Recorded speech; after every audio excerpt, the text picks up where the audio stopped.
అనుకునే వాళ్ళకి ఈ సినిమా ఒక అట్లాస్ బుక్ లాంటిది. అంటే మొత్తం మ్యాప్లన్నీ కూడా చూసుకుని అసలు ఏంటి అనేది ముందర ఒక యాత్రకు బయలుదేరేటప్పుడు మనం మ్యాప్ ఎలా చూసుకుంటాం అలాంటిది ఈ cinema.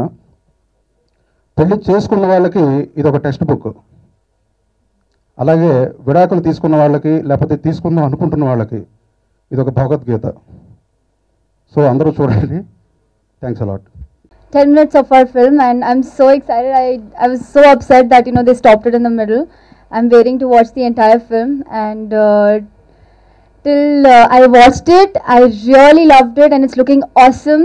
Thank you so much, sir. I'm so excited. All I can say is I'm really excited and I'm waiting for all of you to watch it and love me and Nandu and RGV sir's film. Thank you. Exciting ఉన్నాయండి. దాని narration అది చాలా exciting ఉంది. డెఫినెట్గా అంటే it's pure love story అని అనుకుంటున్నాను ఈ ఫిలిము. అండ్ చాలా కాలం తర్వాత ఆర్జీ గారు ఒక మంచి love story and love stories pure love story డెఫినెట్గా ఈ సమ్మర్లో రిలీజ్ అవుతుంది కాబట్టి మొత్తం అందరికీ యూత్కి బాగా నచ్చుతుంది అండ్ చాలా బాగుంటుందని అనుకుంటున్నాను. ఈ 365 గురించి చెప్పాలి అంటే ఇది ఒక ప్యూర్ వెజిటేరియన్ మీల్స్ లాంటి సినిమా. ఇది అందరూ పెళ్ళికి వ్యతిరేకం అనుకొని లేదంటే ఇంకోటి అని చెప్తున్నారు. ఇది అలాంటి సినిమా కాదు, కుటుంబ సమేతంగా చూడాల్సిన సినిమా. ఇది ఎలాంటి సినిమా అంటే కొన్ని సినిమాలు మీరు చూస్తూ ఉంటారు, చాలా వరకు ఫ్యామిలీస్ వెళ్ళరు. ఫ్యామిలీ అంటే వైఫ్ అండ్ హస్బెండ్ లేదా లవర్స్ లేదా ఫ్రెండ్స్ మాత్రం వెళ్తారు. ఈ సినిమాని చూసిన తర్వాత ప్రతి ఒక్కరు వాళ్ళ మదర్తో కొడుకు, అలాగే తండ్రితో కూతురు, అలాగే బ్రదర్ అండ్ సిస్టర్స్ కూడా చూడదగిన సినిమా. ఇది మంచి సినిమా. అందరూ కూడా చాలా విధాలు చాలామంది ఫ్రెండ్స్ అడిగారు ఏంటి విజువల్స్ అన్ని చూసిన తర్వాత ఇదేదో రొమాంటిక్ సినిమా అని అడిగారు. కానీ ఇది రొమాంటిక్ సినిమా కాదు, pure love story and pure family entertainer అని గట్టిగా చెప్పగలను. శంకర్ గారు చెప్పారు ఇందాక ఇది ఒక రొమాంటిక్ హార్ట్ మూవీ అని చెప్పి. ఇది హార్ట్ మూవీ కాదు, వెరీ కూల్ మూవీ.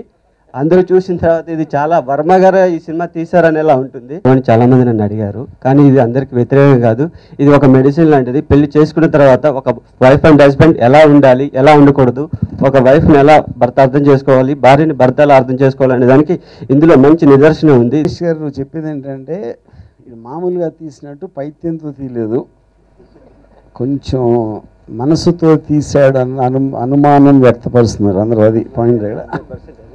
ఓకే, మీరు ఇప్పుడు చూసినప్పుడు మీరు చూసిన 10 minutes వాట్ ఎవర్ అది నేను అనుకుంటాం కొంచెం క్లారిటీ ఇచ్చి ఉంటుంది.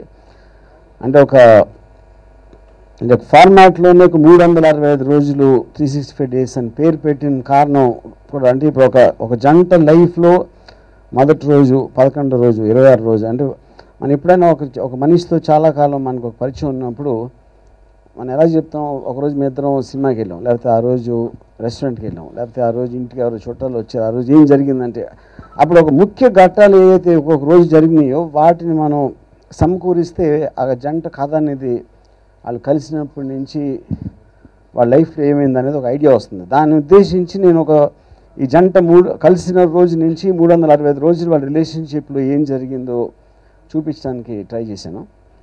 నేను చాలాసార్లు చెప్పినట్టు ఇది ఒక ప్రేమ అనేది, ఒక పెళ్ళి అనేది ఆల్మోస్ట్ ప్రతి ఒక్కరి లైఫ్లో చాలా ఇంపార్టెంట్ మూమెంట్స్ అనేది చాలా సిమిలర్గా ఉంటాయి అన్న ఉద్దేశం. అందుకని ఐ ఫీల్ ఎవరికి పెళ్లి చేసుకోవాలనుకుంటున్న వాళ్ళకి, పెళ్ళైన వాళ్ళకి, విడిపోయిన వాళ్ళకి, లేకపోతే పెళ్ళిలోనే ఉండి ఏదో ఒక అసంతృప్తి ఫీల్ అవుతున్న అందరికీ ఎక్కడో ఒక చోట ఈ సినిమా కనెక్ట్ అవుతుంది అనేది నా నమ్మకం.